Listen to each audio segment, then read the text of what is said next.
माझ्यासोबत स्वतः संजय साडविलकर आहेत. संजयजी, एकूणच या प्रकरणामध्ये सीबीआय तुमच्या सांगण्यानुसार किंवा तुम्ही जी माहिती पोलिसांना दिलेली आहे त्याच्यावर या खुनाचा तपास सध्या चालू आहे. 2 वर्ष कुठलेही धागेदोरे या प्रकरणामध्ये मिळत नव्हते. काही दिवसांपूर्वी वीरेंद्र तावडे यांना ताब्यात घेतलेला आहे. वीरेंद्र तावडे आणि तुमचे संबंध कसे होते, संपर्क कसा तुमचा येत होता, या संदर्भात थोडं सांगा. 2001 पासून कोल्हापूर शहरामध्ये कोणत्याही पक्षाचं पद न स्वीकारता अथवा कोणत्याही संघटनेचं पद न स्वीकारता एक स्वतंत्र हिंदुत्ववादी विचारांच्या मुलांचा एक मी गट तयार केला होता. अंदाजे 250 ते 300 मुलं त्यात एक कॉल केला की हजर व्हायची कोणत्याही पॉईंटला, आणि तशात आम्ही ऍक्टिव्हिटीज पूर्ण करत होतो. असं होतं होतं फ्रंट पेजवर बातम्या यायला लागल्या आणि आणखी आमच्या ऍक्टिव्हिटीज अशा असायची की ज्याला चुकीचं असं कोणीच म्हणता येणार नाही. त्यात आक्रमकपणा असायचा.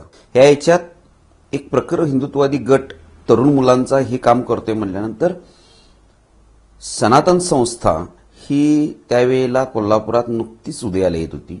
तर त्यांचे पूर्णवेळ पदाधिकारी म्हणून डॉक्टर वीरेंद्र तावडे, त्यांच्या मिसेस सौ निधी तावडे वगैरे पूर्णवेळ काम करायच्या. त्यावेळेपासून आमच्या संपर्कात होती. प्रत्येक ऍक्टिव्हिटीजमध्ये किंवा मिटिंगना वगैरे हजर असायची. असं बऱ्याच कार्यक्रमात ती सुद्धा आमच्यासोबत असायची. परंतु एक सनातन संस्थेची त्यावेळेला आम्हाला ओळख किंवा अजूनही माझ्या नजरेत समोर असलेली सनातन संस्था ही आजही मी त्या संस्थेचा आदर करतोय, आजही त्या संस्थेला मानतोय. कारण आपल्या हिंदू समाजातील काही लोकांना देवपूजन कसं करायचं अथवा कुलदेवतेची आराधना कशी करायची, नामस्मरण कसं करायचं, ह्या गोष्टीचा अभ्यास नसल्यामुळं तर हे सनातन संस्थेमार्फत ते कसं करावं हे शिकवलं जायचं. ही एक पूजा अर्चा वगैरे किंवा धार्मिकतेकडे ओढा असणारी संघटना म्हणून त्याचा आम्ही त्यावेळेला आदर करत होतो, आजही करतोय. परंतु या संघटनेचं जसजसं संघटनेचे हे काही पदाधिकारी मूळ उद्देश सोडून बाजूला वेगळ्याच मार्गावर दिसायला लागले, तेव्हापासून आमच्यात त्यांच्यात तफावत येत गेली. कोण होते पदाधिकारी? त्यावेळेचे पूर्णवेळ पदाधिकारी डॉक्टर वीरेंद्र तावडे होते. त्यांच्यासोबत आणखी कोणाची नावं त्यावेळी तुमच्या संपर्कात येत होती, तरुण कार्यकर्ते म्हणून वगैरे? म्हणजे माझ्या गटाची नाही, त्यांच्या ह्या मिटिंगमध्ये ऍक्टिव्हिटीजमध्ये मला त्यावेळेला एक गोष्ट निदर्शनात माझ्याच नाही तर कोल्हापूर शहरातील सर्व संघटनांच्या नजरेत एक गोष्ट येत होती की हिंदुत्वाच्या कामी एखादी मिटिंग आता ऍक्टिव्हिटीज असेल तर डॉक्टर वीरेंद्र तावडे हे एकटेच यायचे तिथं. आणखी त्यांच्या संघटनेची मिटिंग अथवा त्यांच्या संघटनेचा काही कार्यक्रम असेल तर तिथं शेकडोनं त्यांची जमलेली असेल. मग हिंदुत्वाच्या कामात तुम्ही येताना एकटेच का येत आहे, हाही आम्ही बऱ्याच वेळेला प्रश्न पडत होता. डॉक्टर नरेंद्र दाभोळकरांच्या सभा किंवा काही भाषण कार्यक्रम कोल्हापुरामध्ये व्हायचे, तर त्यांच्यावर लक्ष ठेवण्यासाठी तुमच्यातले काही कार्यकर्ते किंवा वीरेंद्र तावडे कधी कोल्हापुरात येत होते, या संदर्भात काय? नाही, त्यावेळेला वीरेंद्र तावडे होतेच ना कोल्हापुरात. तर त्यावेळेला एक छोटंसं उदाहरण देतो आपल्याला की परीट समाजानं संत गाडगेबाबा यांचे पुण्यतिथीनिमित्त एक कार्यक्रम घेतला होता. म्हणजे तो दरवर्षी कार्यक्रम असतोय, महाप्रसाद वगैरे अंबाबाईच्या मंदिरजवळ. तर त्यावेळेला त्या कार्यक्रमाला तत्कालीन त्यावेळेचे आमदार सुरेश साळुंखे, महापौर दिलीप मगदूम, डॉक्टर नरेंद्र दाभोळकर वगैरे यांचं त्यावेळेला निमंत्रित होती. त्या दिवशी 2004 सालची गोष्टी. त्या दिवशी 8:30 वाजता प्रवीण लिमकर, डॉक्टर वीरेंद्र तावडे माझ्या दुकानात आले की आपल्याला तो कार्यक्रम उधळायचा आहे. तो माणूस आपल्या देवदेवतांच्या विरोधात बोलतोय, आपल्या धर्माच्या विरोधात बोलतोय, धर्मावर टीका करतोय. ठीक आहे म्हणलं, चला जाऊया उधळाला. मी माझ्या एक 8-10 कार्यकर्त्यांना फोन करून बोलवून घेतलं, बस होतील म्हणले एवढं, आणि त्यांच्यासोबत गेलो मी. तर आम्ही एका बाजूला स्टेजच्या बाजूला उभारलेलं बघितल्यावरती तत्कालीन आमदार सुरेश साळुंखे आले. ओळख तर आमची हिंदुत्ववादी असल्यामुळं चांगली ओळखत होती आम्हाला, की का आलाय? काय नाही, असं कार्यक्रमात जर हिंदू धर्माबद्दल काही बोललं गेलं तर हा कार्यक्रम आम्ही आता उधळणार आहोत. ते म्हणले मी डॉक्टर दाभोळकरांशी बोलून सांगतो आपल्याला. त्यांनी डॉक्टर दाभोळकरांना जाऊन चर्चा केली आणि पुन्हा येऊन साळुंखे साहेबांनी सांगितले की ते कोणत्याही अंधश्रद्धेवर बोलणार नाहीये, देवदेवतांच्यावर बोलणार नाहीत, फक्त संत गाडगेबाबांच्या जीवनातील काही प्रसंग याच्यावर बोलणार आहेत. त्यामुळे तुम्ही बसला कार्यक्रमला तरी चालेल अथवा निघून गेलात तरी चालेल, कारण इथं तसा काही प्रकार होणार नाही म्हणलं. आम्ही कार्यक्रम संपेपर्यंत थांबतो. कार्यक्रम संपला सुद्धा ते कोणत्याही प्रकारे देवधर्मावर त्यांनी टीका केली नाही अथवा काही बोलले सुद्धा नाही. संत गाडगे महाराजांच्या काही जीवनातील महत्वाच्या घडामोडींवर ते बोलले.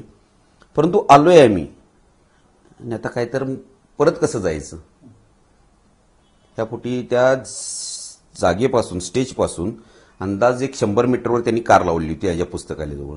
तिथं चालत निघालेले असता मी, डॉक्टर वीरेंद्र तावडे, प्रवीण लिमकर आणि माझे कार्यकर्ते जाऊन त्यांचा रस्ता अडवला आणि धक्काबुक्की सुरू केली. स्वतःला तुम्ही कोण समजताय? हिंदू धर्माच्या विरोधात बोलायचं तुम्हाला काय अधिकार? देवधर्माच्या विरोधात बोलायचा काय अधिकार? अंधश्रद्धा आपल्या धर्मातल्या काढताय तर बाहेर मुस्लिम ख्रिश्चन धर्मात सुद्धा अंधश्रद्धा आहेत. त्याच्यावर का बोलत नाही तुम्ही?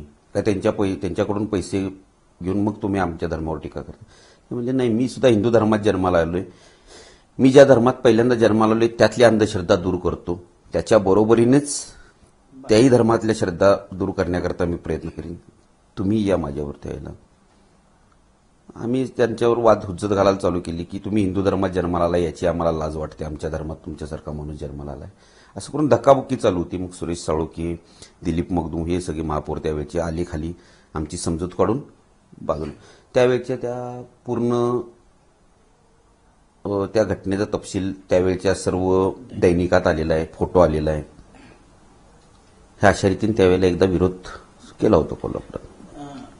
दाभोळकरांची हत्या होऊन 2 वर्ष झाले, तर 2 वर्षा पाठीमागे किमान एक 3 ते 4 वर्षांमध्ये तावडे आणि तुम्ही दोघांमधला असं कुठलं संभाषण आहे ज्यामुळे तुम्हाला हा सर्व प्रकार धोकादायक वाटू लागला? असं कुठलं संभाषण तुमच्यात झालं होतं? 2007-08च्या दरम्यान हळूहळू मिटिंग्सना तावडेंची गैरहजेरी झाली. त्यानंतर पूर्ण वेळ म्हणून त्यांच्या संघटनेची दुसरी एक व्यक्ती याला उपस्थित राहू लागली मिटिंगना वगैरे. आणि त्यानंतर आम्हा सर्व कार्यकर्त्यांना किंवा आमचे बाकी अन्य या विचाराच्या संघटना आहेत वगैरे त्यांच्या सगळ्या प्रमुखांच्या वगैरे कधी लक्षातच आलं नाही की तावडे यात आपल्याला दिसायचे बंद झालेत अथवा निदर्शनास येत नाहीत अथवा मिटिंगमध्ये नाहीत. त्यांची जागा दुसऱ्यानं भरून काढायला सुरू केली होती. मला आठवतंय की डायरेक्ट 2012ला मला 9व्या महिन्यात हार्टचा थोडा त्रास झाला. मी 7 दिवस ऍडमिट होतो दवाखान्यात. त्यानंतर 2013 एप्रिल त्यावेळेला डॉक्टर वीरेंद्र तावडे अचानक म्हणजे 2007-08 नंतर डायरेक्ट अचानक 2013ला माझ्या दुकानात आले. मीच बघितल्यावर पहिल्यांदा आश्चर्यचकित झालो की अरे हाय कुठं पत्ता म्हणलं तुमचा, तुम्ही कुठं असताय काय माहित नाही, काय आमच्या लक्षातही नाही तुम्ही. म्हणले माझ्याकडे संघटनेने एक दुसरी जबाबदारी सोपवली असं त्यांचं म्हणणं होतं. म्हणलं ठीक आहे, मग कसं काय चाललं? नाही तुम्ही संघटनेचं हिंदू संघटनेचं वगैरे ऍक्टिव्हिटीजमध्ये भाग घ्यायचा बंद केलाय. होय म्हणलं, मला माझ्या तब्येतीमुळे आणि व्यवसायामुळे आता सध्या शक्य होत नाही, त्यामुळे मी पूर्ण वेळ काही देऊ शकत नाही. त्यामुळे मी आता स्वतःला व्यवसायाकडे पाहून घेतलेलं. नाही तुम्ही कुठल्याही आजतागायत संघटनेचं पद स्वीकारलेलं नाही अथवा पक्षाचं पद स्वीकारलेलं नाही, त्यामुळे तुमच्यात असलेली हिंदुत्वाची उर्मी जन्मजात आणि रक्तातून आलेली आहे. तुम्हाला हे रक्त कधीही शांत बसून देणार नाही. आणि आत्ता देवानं जे तुम्हाला दिलेलं आयुष्य आहे नव्यानं ते आपल्या धर्मासाठी खर्ची करावं, ह्याच्याकरता देवानं तुम्हाला नवीन आयुष्य दिलेलं आहे. तुम्ही पुन्हा धार्मिक कार्यात काम करावं अशी माझी इच्छा आहे. म्हणजे मी बाहेर पडून ऍक्टिव्हिटीज न करता मला काय इथं बसून करता येण्यासारखं असेल तर सांगा. असं बसलेलो होतो, खुर्ची त्यांनी लगेच पुढे घेतली. आपल्याला ह्या कामांकरता रिव्हॉल्व्हर आणि पिस्तल तयार करावी लागणार आहे आणि ते तुम्ही करू शकताय. तुमच्याकडे कारखान्यात सगळं मटेरियल जे आहे त्याच्यावर बारीक नाजूक काम सगळं होतंय आणि तुम्ही तयार करावी अशी माझी इच्छा आहे. आणि आपल्या इथं कारखान्यात होऊ शकणार ते. ठीक आहे म्हटलं, काही प्रॉब्लेम नाही, करूया. त्याकरता खरं मला ते खोलून बघाव्या लागतील, ओपन करून बघायला लागतील, त्यातलं आतलं मशीन कसं काम करते वगैरे. त्यानंतर मी नक्की तयार करू शकेन. ठीक आहे म्हणजे तुम्हाला दाखवायची व्यवस्था केली जाईल. परत आणखी एक दुसरी जबाबदारी तुमच्यावर देतोय मी की 1-2 मुलं जी तुमच्यासारख्या आक्रमक विचाराची आहेत, जी धर्मासाठी काहीही करू शकतील अशी, तर ती अशी 1-2 मुलांची आम्हाला गरज आहे. आणि त्यांना प्रत्येकी 10-10 लाख रुपये द्यायची व्यवस्था होईल. जर त्यांना या धर्माच्या कामात काम करत असताना काही धोका झाला किंवा काही त्यांना त्रास झाला किंवा काही, तर त्यांच्या पूर्ण कुटुंबाची जबाबदारी आम्ही स्वीकारायला तयार आहोत. हा ठीक आहे म्हणलं. त्या पद्धतीने मी 2 मुलं होती, कारण माझ्याकडे मित्रमंडळींचा हा ग्रुप जवळजवळ माझा 250-300 जणांचा होता. त्याच्यात पदाधिकारी आणि कार्यकर्ता अशी लेवलच नव्हती. सगळे आम्ही एकसारखी समान एकमेकाला वागणूक होती आणि सगळे आक्रमक आमचा गट होता. त्यानंतर मग त्याच संध्याकाळी मी माझ्या काही सहकाऱ्यांसमवेत एका हॉटेलवर, बर्थडे होता मित्राचा, वाढदिवस होता, त्याच्याकरता गेलो होतो. तेव्हा माझ्या 1-2 विश्वासू सहकार्यांना बोललो पण की असं असं दुपारी जे तावडे आले होते त्यांना 2 मुलांची गरज आहे आणि तुमच्या नजरेत कोण असतील तर बघा, त्यांना दुयात प्रत्येकी 10 लाख रुपये दिले जातील आणि त्यांची कुटुंबाची जबाबदारी पण स्वीकारली जाईल. हा सगळा विषय तेव्हा झालेला मला आठवते चांगला. ती दोघं मित्रसुद्धा अजून हयात आहेत. मग अन्य काही दिवस थोडे असेच पुढे निघून गेले. एक 10 ते 12 दिवसानंतर डॉक्टर तावडेंचा मला 5:30च्या दरम्यान फोन आला सायंकाळी की शिवपुरी रेल्वे फाटकजवळ भेटायला या, महत्वाचं काम आहे. मी गेलो तर त्यांनी एका व्यक्तीची ओळख करून दिली. ती व्यक्ती समोर खेळण्याचं एक दुकान आहे तिथं उभारले, त्याला फोनवरून बोलवलं, ओळख करून दिली. ओळख अशा प्रकारे केली होती की हे गृहस्थ तुमच्याकडे येतील, तुम्हाला परवा ज्या वस्तू बनवायची आपली चर्चा झाली ती दाखवतील वस्तू. या सगळ्या प्रसंगात नाही किंवा या सगळ्या गोष्टी माहीत असल्यामुळं मला विचारणं सुद्धा योग्य वाटलं नाही यांचं नाव काय किंवा यांची ओळख काय, कारण ते सांगणार नव्हते. कारण माझी ओळख काय ती सांगितलेली नव्हती. ती व्यक्ती पुन्हा आणि डॉक्टर तावडे निघून गेली. मी माझ्या दुकानला आलो. त्यानंतर पुन्हा एक 8-10 दिवसाचा कालावधी गेला असेल. पुन्हा डॉक्टर तावडे यांचा मला फोन आला. त्यावेळेला दुपारी अंदाजे 1:30च्या सुमारची वेळ होती की जी व्यक्ती तुम्हाला परवा ओळख करून दिली ती व्यक्ती आता तुमच्या दुकानात यायला लागली, त्या वस्तू पाठवलेल्या आहेत त्यांच्यावर, त्या बघून घ्या. ठीक आहे म्हटलं. त्यावेळेला माझ्या दुकानात अंदाजे 7 ते 8 मुलांचा स्टाफ होता. तो एका बाजूला काम करत होता. ती व्यक्ती डायरेक्ट 5 मिनिटात माझ्या दुकानात पोहोचलीच. हे सगळे फोन डॉक्टर तावडेंचे जे आले ते मला कॉईन बॉक्सवरून यायचे कोल्हापूरचे. माझ्या लक्षात आलं की थोडंसं असं वेगळ्या प्रकारचं काम चाललंय, त्यामुळे मोबाईल नंबर एकमेकांना मागण्यात अर्थ नाही, मिळणार पण. ती व्यक्ती आली, बसली असं समोरासमोर खुर्ची घेऊन. त्या व्यक्तीनं एक रिव्हॉल्वर पिस्तल माझ्या हातात दिलं सुद्धा. दोन्ही वस्तू सुद्धा हाताळून बघितल्या मी, ओपन करून वगैरे. त्यांना सांगितले हे खोलून बघावे लागतील. हां ठीक आहे बघा. नाही म्हणले, इथं सगळ्या स्टाफ समोर ते खोलता येणार आणि तितका वेळ आणि ही या जागा योग्य नाही, आणखी 4 दिवस सोडून या, मी एखाद्या खोलीची व्यवस्था करतो, त्या ठिकाणी आपल्याला खोलून बघता येईल. बरं. ती व्यक्ती पुन्हा त्या वस्तू शबनम बॅगेत ठेवल्या, निघून गेली. पुन्हा एक 8 ते 10 दिवसाचा अवधी असाच गेला असेल. पुन्हा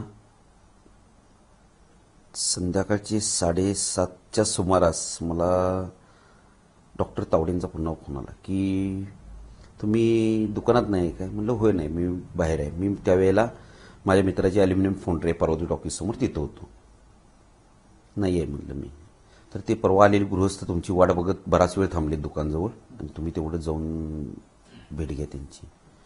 त्या क्षणाला का कुणास ठाऊक खरं माझ्या कामाचा एक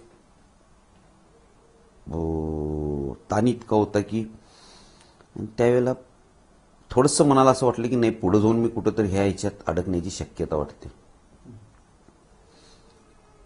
न अडकण्याकरता काहीतरी केलं पाहिजे आपल्याला. हे मला कुठंतरी अडकवायचा प्रकार असेल हा. मी माझे एक पोलीस मित्र म्हणून आहेत विजू पाटील, त्यांना मी फोन केला माझ्या मोबाईलवरून की माझ्या दुकानच्या दरवाज्यात एक शबनम बॅग घेऊन उभारलेली व्यक्ती आहे आणि त्याला तू तपास, त्याच्याकडं काही गोष्टी तुला त्या 2 गोष्टी मिळतील. म्हणलं आत्ता ड्युटी संपवून मी आलेलो आहे घरी, त्यामुळे मी दुसऱ्या कोणाला पाठवू का? म्हणलं नको, तू स्वतः येणार असशील तर ठीक, खरं दुसऱ्या कोणालाही पाठवू नकोस तू, किंवा मी त्यांना 2 दिवसानं बोलवून घेतो आणि 2 दिवसानंतर तू करू शकशील. 2 दिवसानंतर मी बोलवू शकेन असा मला विश्वास वाटला, कारण ह्याच्यापूर्वी मी 2दा त्यांना घालवलं होतं आणि ते 3ऱ्यांदा आलेले होते परत 2दा. मी दुकानजवळ आलो. समोर जेलच्या कट्ट्यावरती व्यक्ती वाट बघत बसलेली होती माझी. जाऊन भेटलो. त्यांना सांगितलं की आत्ता तर अजून जागेची व्यवस्था नाही झालेली, एक काम करा, आणखी 1-2 दिवस सोडून या, तोपर्यंत एखाद्या रूमची व्यवस्था झाली तर ठीक, अन्यथा मग माझ्या दुकानातले कामगार सगळे बाजूला बाहेर काढतो मी, तासभर दुकानचे दरवाजे बंद करून आपण तिथं आत खोलून बघू शकतो. ठीक आहे म्हणले. ती व्यक्ती निघून गेली.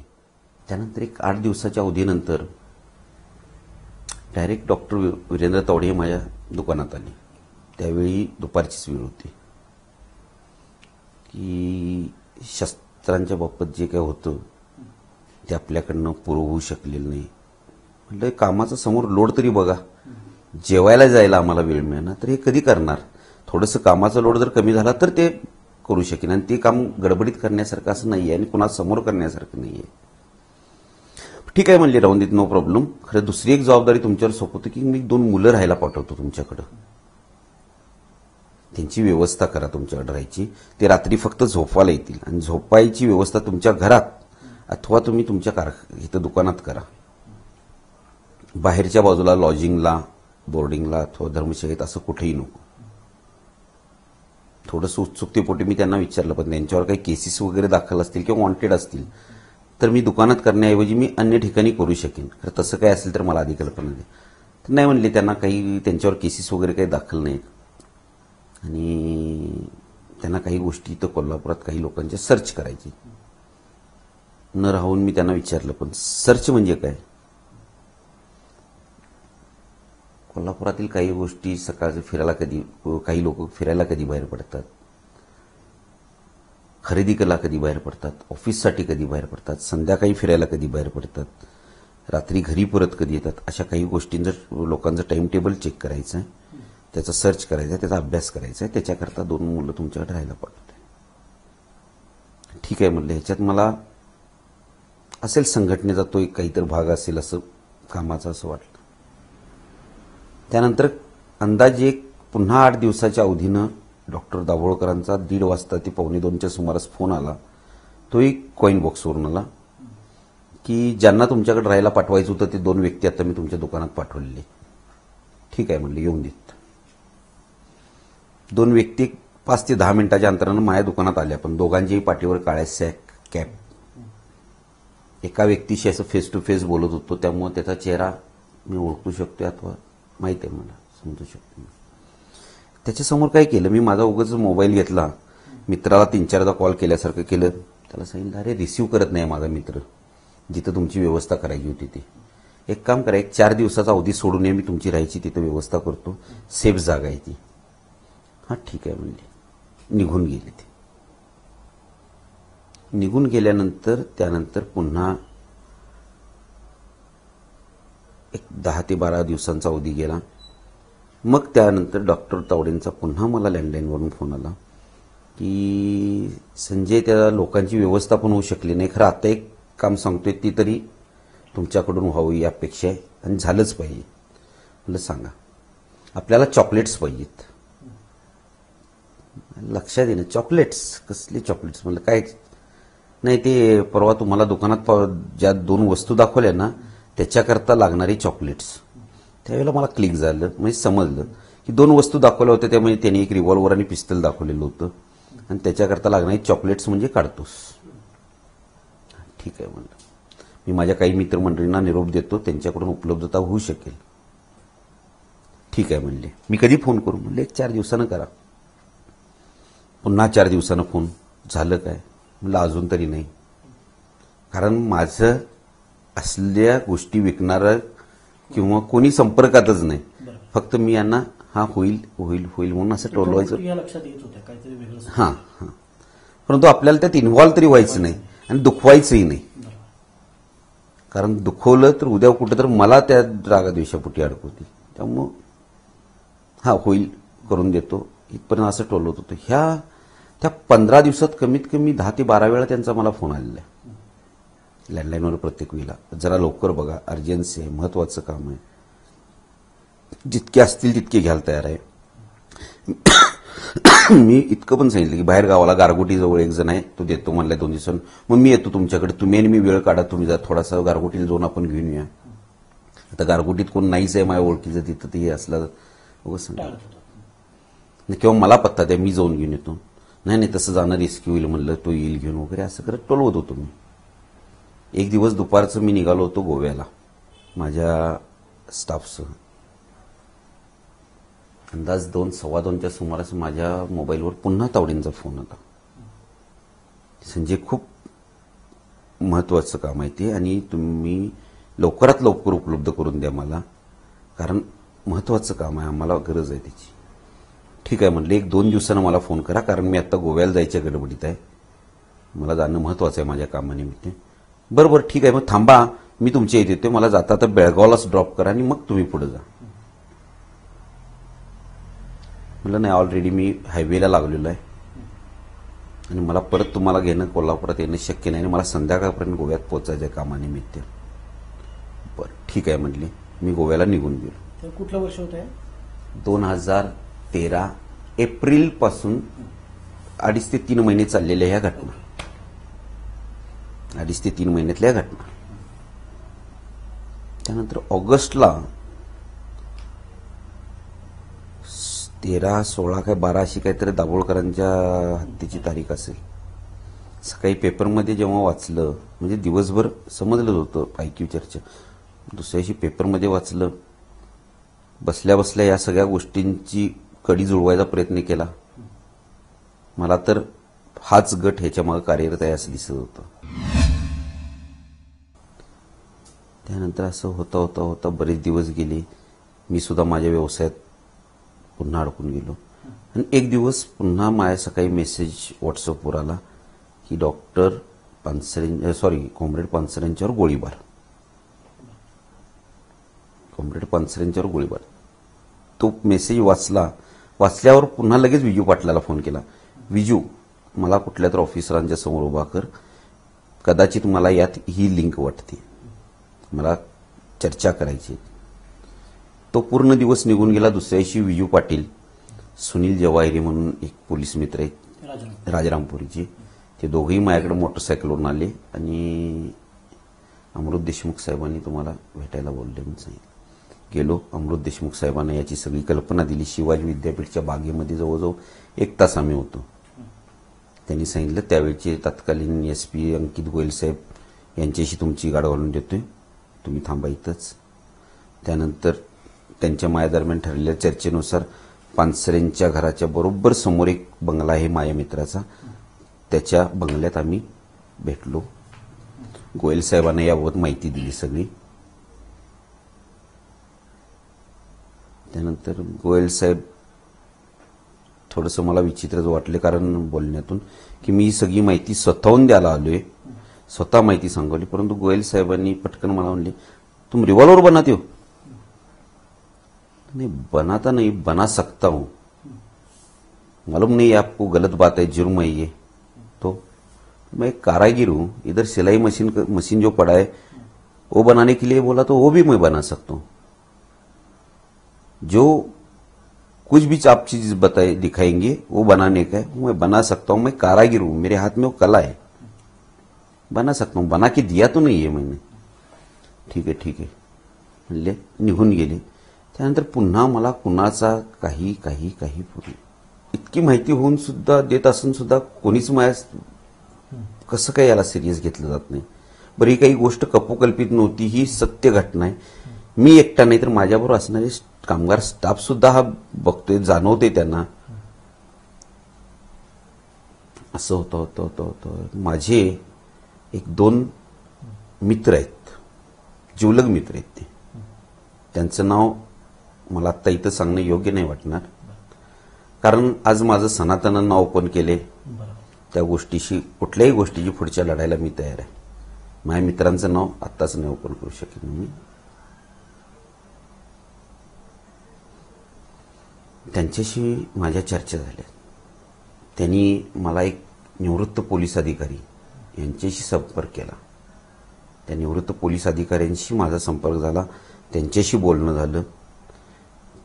त्या निवृत्त अधिकाऱ्यांनी सीबीआयशी चर्चा केली आणि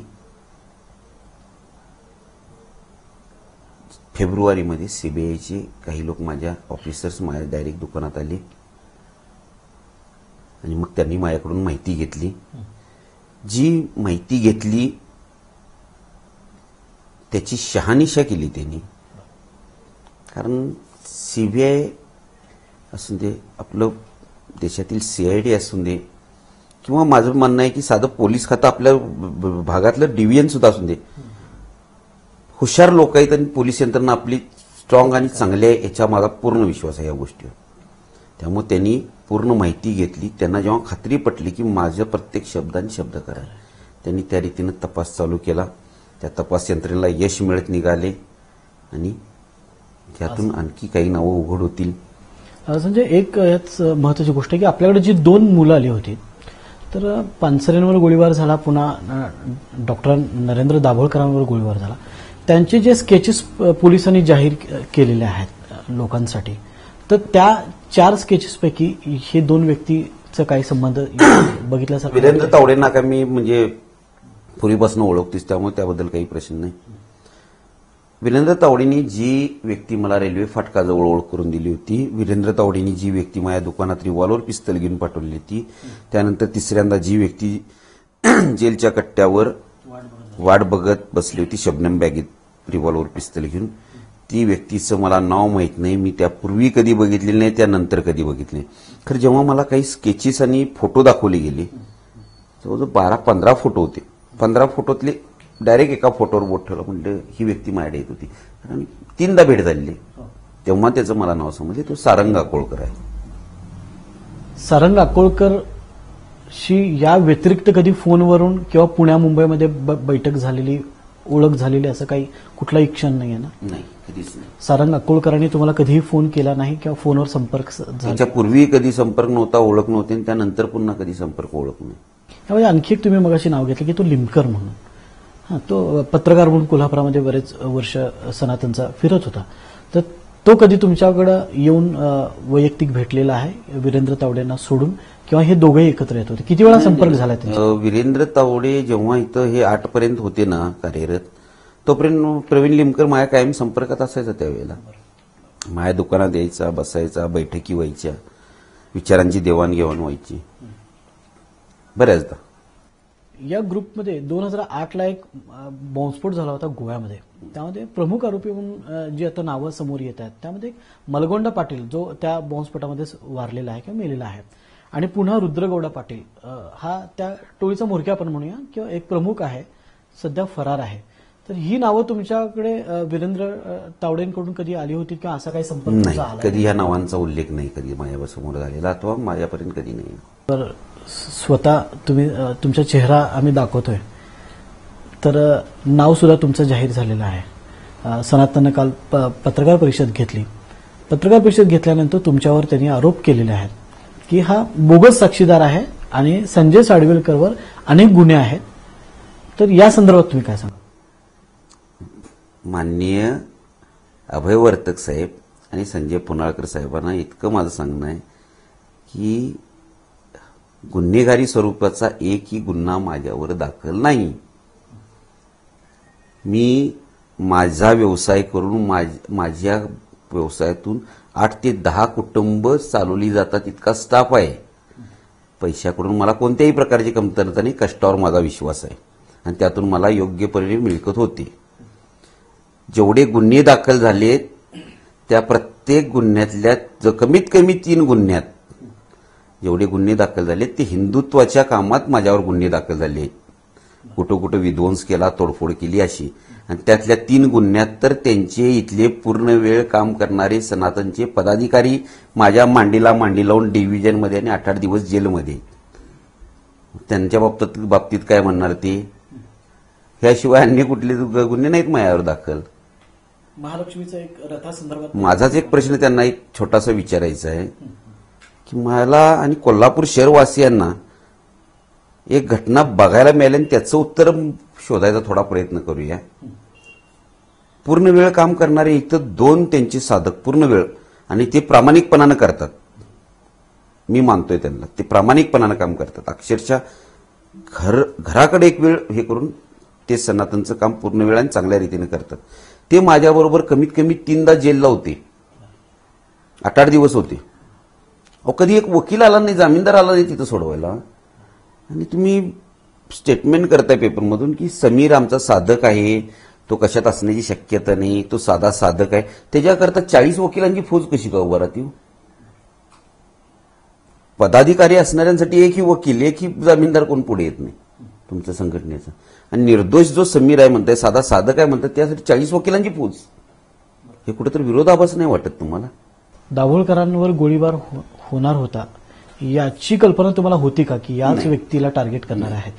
फक्त मला ज्यावेळेला माझ्या रिव्हॉल्वर पिस्तलसाठी तिसऱ्यांदा ती व्यक्ती आली तेव्हा इतकंच जाणवलं की पुढे काहीतरी घडण्याची शक्यता आहे. आणि ह्या घटना घडत गेल्या. ही घटना जशी तुम्ही पोलिसांना सांगितलेली आहे, तुमच्या मित्रांमार्फत तुम्ही सीबीआय पर्यंत पोहोचला. ही घटना राजकीय वलयामध्ये, क्षेत्रामध्ये किंवा ज्यांची नावं महाराष्ट्रात मोठी आहेत अशा काही विश्वासू लोकांपर्यंत पोहोचवण्याची तुम्हाला इच्छा झाली होती किंवा तुम्ही पोहोचला होता? एक नाव जितेंद्र आव्हाडांचं इथं येत आहे की जितेंद्र आव्हाडांना तुम्ही ही घटना किंवा यातली काही माहिती तुम्ही दिली होती, तर यात कितपत तथ्य आहे किंवा त्यांनी कसा रिस्पॉन्स तुम्हाला? कसं झालं की एका मित्रानं मला सांगितलं की मला कसं झालं की त्यावेळेला माझ्या ह्या गोष्टीला कोणी सिरियस घेत नाही असं मला थोडं वाटत होतं, किंवा एका मागोमाग ही हत्येचं सत्र सुरू आले. जितका वेळ ग बसायला लागले त्यात एका एका व्यक्तीचा बळी जायला लागले. त्यावेळेला जेव्हा समोरचा माणूस हातबल होते तेव्हा त्याला कोणीही कोणताही मार्ग सांगेल तो मार्ग योग्य वाटत असतो. मला माझ्या एका मित्रानं सांगितलं की आपण जितेंद्र आव्हाडांना मी फोन लावून देतो किंवा फोन लावूया आणि ते यात पोलीस अधिकाऱ्यांपर्यंत किंवा वरिष्ठांपर्यंत पोहोचवायला मदत करतील. हा ठीक आहे म्हणलं. लावला सुद्धा फोन, परंतु ते म्हणले मला कशाला सांगायलाय, तुम्ही ते पोलीस अधिकाऱ्यांना सांगा. म्हटलं मी त्यांच्याशी काही अधिकाऱ्यांशी पण संपर्क केला. बरं ठीक आहे, मी तुम्हाला नंतर कॉल करीन. आज तागायत तर कधी कॉल नाही. दाभोळकरांनंतर पुन्हा पानसरेंचा खून झाला, याचा तपास एटीएस करते, SIT करतायत. तुम्ही जसं सांगितलं की कराडपर्यंत हा तपास तुम्हाला बोलून घेतला होता वगैरे. एटीएसच्या तपासासंदर्भात तुम्ही काय सांगाल की इतकी माहिती तुम्ही दिली पोलिसांना? एटीएसच्या तपासच्या इथं काय झालं सांगतो. कराडला जी मिटिंग झाली तिथं कोण अधिकारी आले होते, आता माझ्या नाव ते लक्षात नाही येत. त्या अधिकाऱ्याने मी श्रीकांत मोहिते या अधिकाऱ्यांच्या मार्फत भेटायला गेलो होतो. त्यानंतर एक 4 ते 5 दिवसांना अथवा 8 दिवसाच्या कालावधीने मला आणखी एक फोन माझ्या मोबाईलवर आला. मी एटीएस अधिकारी अमुक अमुक बोलतोय, त्यांचंही नाव माझ्या लक्षात नाही. आणि तुम्ही परवा जी कराडमध्ये त्या अधिकाऱ्यांना माहिती दिली ना, त्यात इथनं पुढे त्यांना देऊ नका, इथनं पुढे मला सांगा. म्हणजे मला त्यात कुठं तर तफावत वाटायला लागली अथवा चुकीचं वाटलं ते काय. तर त्यानंतर पुन्हा कुठल्याच अधिकाऱ्यांचा मला फोन नाही. संजय साडविलकर नेमकं सनातन आहे, सनातन संस्थेशी संबंधित आहे, कार्यकर्ता आहे, बजरंग दलाचा कार्यकर्ता आहे, हिंदू जनजागृती समितीचा कार्यकर्ता आहे. कोण आहे संजय साडविलकर? देवधर्म किंवा पूजा अर्चा कशी करावी हे ज्यांनी शिकवलं किंवा समाजापर्यंत आणलं त्या सनातनचा एक चाहता म्हणून मी आहे. सनातनला अजूनही आदर करतोय, मानतोयच. परंतु काही लोकांनी त्यातली त्या संघटनेचं नाव बदनाम व्हायला असे भरकटत निघाल्यात, ते त्यांनी थांबवलं पाहिजे. बजरंग दलची आक्रमकता जी आहे त्याचा आदर करतोय, त्याचाही कार्यकर्ता म्हणू शकताय. अन्य कुठल्या हिंदुत्ववादी संघटना असतील त्यांचाही म्हणू शकताय. मी सगळ्यांचाच आहे, खरं कुणाचाच नाही असंही म्हणू शकताय. संजय साडविलकरनं कधी बीजेपी मध्ये जाण्याचा प्रयत्न केला का? नाही, कोणत्याही राजकीय पक्षाशी संलग्न नाहीये मी. कोल्हापूरमध्ये पहिल्यांदा 85 ते 86 साली माननीय बाळासाहेब ठाकरेंच्या विचारानं खूप प्रेरित झालेलो होतो. कोल्हापुरात पहिल्यांदा शिवसेना बोर्ड लावायचं धाडस मी केलं. त्यानंतर मग काही वर्षानं कोल्हापूरमध्ये शिवसेना आली. त्यावेळेला मुंबईनंतर पहिल्यांदाच सकाळी स्वतः मी आणि आई उठून भाकऱ्या वगैरे करणं, झुणका करणं आणि 1 रुपयात झुणका भाकरी केंद्र बिंदू चौकात पहिलं आम्ही सुरू केलं होतं. आणि त्या छोट्याशा ते शेड वजा जागेत येऊन त्याचं उद्घाटन माननीय स्वतः बाळासाहेब ठाकरेंनी येऊन फीत कापायचं केलं होतं. त्यामुळे त्यापासून हिंदुत्वाच्या विचारात होतो मी काम करत. सध्या संजय साडविलकर काय करतात, काय व्यवसाय आहे आणि कुठं कुठं चालू? माझा व्यवसाय मंदिरांना लागणारे चांदीची जे लागतं काही मंदिरात, तो माझा व्यवसाय. ते तयार करून घ्यायची कारागिरी माझ्याकडे आहे. 9 जण कामगार आहेत माझी ते. आणि भारतातील जम्मू काश्मीर पासून ते इकडे कर्नाटक, गोवा भरपूर मंदिरातली कामं चांगल्या रीतीने करून देऊन आपल्या कोल्हापूर शहराचं नाव पूर्ण देशभरात पोचवायचं काम ह्या विषयातून का होईना मी करायचा प्रयत्न करतोय. सध्या सीबीआय या संपूर्ण प्रकरणामध्ये चौकशी करते. 2 वर्ष जी तुमची घुसमट झालेली आहे या प्रकरणामुळे, तर आता सीबीआयने जे पावलं उचललेलं आहे त्यात तुम्ही समाधानी आहात की आणखी? 100% समाधानी, 100%. काय सांगायचं या निमित्तानं पोलिसांना किंवा तत्सम अधिकाऱ्यांना? तपास जो चाललेला आहे तो अत्यंत चांगल्या रीतीने चाललेला आहे. सगळे तपास अधिकारी हुशार आहेत, योग्य रीतीने तपास चाललेला आहे. कदाचित वेळ झाला असेल पण अपयश नाही, यश पदरात पडलेलं आहे. याबद्दल मी आनंदी आहे आणि तपास यंत्रणेला सुद्धा पुढील तपासाबद्दल मी शुभेच्छा देतोय. संजय साडविलकर चांदीचा व्यावसायिक आणि सगळ्यात महत्वाचं कारागीर. कुठलीही वस्तू समोर दिली तर ती ओपन करून किंवा ती खुली करून जशीच्या तशी करण्याचं एक वेड संजय साडविलकरांना होतं आणि त्याचा फायदा घेण्याचा प्रयत्न या सर्व लोकांनी केला, पण त्यामध्ये ते यशस्वी झाले नाहीत असं स्वतः संजय साडविलकर यांनी सांगितलेलं आहे. जरी सनातन संस्थेच्या वतीनं संजय साडविलकरांचं नाव जाहीररित्या घेण्यात आलं तरी संजय साडविलकर आज एबीपी माझाच्या माध्यमातून आपल्या समोर आलेले आहेत आणि 2 वर्ष त्यांची या संपूर्ण प्रकारची माहिती असून सुद्धा काही होत नाही म्हणून जी घुसमट चाललेली आहे ती घुसमट आता आपली थांबलेली आहे आणि सीबीआय योग्य पद्धतीनं तपास करत आहे आणि मुळापर्यंत सीबीआय पोहोचेल याचा विश्वास आता संजय साडविलकरांना वाटतोय. आता इथून पुढची जबाबदारी सरकारची आणि सीबीआय अधिकाऱ्यांची आहे.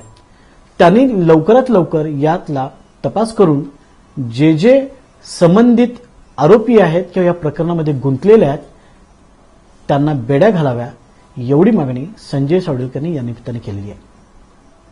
कारण निलेशसह मिरणजित माझगावकर, एबीपी माझा, कोल्हापूर.